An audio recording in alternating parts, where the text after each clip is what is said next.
দুইজন মুসাফির বন্ধু দুর্গম পাহাড়িয়া পথ দিয়ে হেঁটে যাওয়ার সময় দুর্ঘটনাবশত পাহাড়ের মধ্যে থাকা বড় একটি খাদের মধ্যে পড়ে গেল। সেই খাদ থেকে বের হওয়ার কোনো রাস্তা নাই। সে কি বিশাল বড় খাদ, এর কোনো কুল কিনারা তারা দুই বন্ধু মিলে পাচ্ছে না। এদিকে দিন শেষ হয়ে সন্ধ্যা নেমে আসলো, চারদিকে ঘুটঘুটে অন্ধকার হতে শুরু করলো, আর তারা দুজনেই প্রচন্ড শীত অনুভব করতে লাগলো। তখন দুই বন্ধু মিলে পরামর্শ করলেন, একজন খাদের এই দিকে যাবে আর একজন ওই দিকে যাবে। তারা দুইজনে যত লাকড়ি পাবে সব লাকড়িগুলো এনে আগুন ধরাবে, যাতে করে শীতের কবল থেকে তারা রক্ষা পায়। সিদ্ধান্ত অনুযায়ী দুইজনে লাকড়ি খোঁজা আরম্ভ করল। একজন অনেকগুলো লাকড়ি সংগ্রহ করে আগের জায়গায় ফিরে এসে আগুন ধরিয়ে বিশ্রাম নিতে থাকলো। এইভাবে চলে গেল অনেক সময়, কিন্তু এত সময় চলে যাওয়ার পরেও তার অন্য আরেক বন্ধুটা এখনো লাকড়ি নিয়ে ফিরে আসলো না। তখন সেই লোকটি ভাবতে লাগলো, হায় হায়, আমার বন্ধুকে কোনো হিংস্র প্রাণী খেয়ে ফেললো নাকি?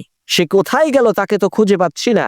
এই ভেবে একটু সামনে গিয়েই সে দেখতে পেল আশ্চর্য এক কাহিনী। তার সেই বন্ধু লাকড়ি সংগ্রহ করে সেই লাকড়িগুলো দিয়ে একটি সিঁড়ি তৈরি করে সেই সিঁড়ি বেয়ে পাহাড়ের খাদ থেকে বের হয়ে গেছে। প্রিয় ভাইয়েরা আমার, লাকড়ি তো দুইজনেই সংগ্রহ করেছিল, কিন্তু পার্থক্য শুধু এতটুকুই ছিল, একজন তার চিন্তাকে নির্দিষ্ট একটি গণ্ডির মধ্যে সীমাবদ্ধ করে রেখেছিল, আর একজন তার চিন্তাকে উন্মুক্ত করেছিল।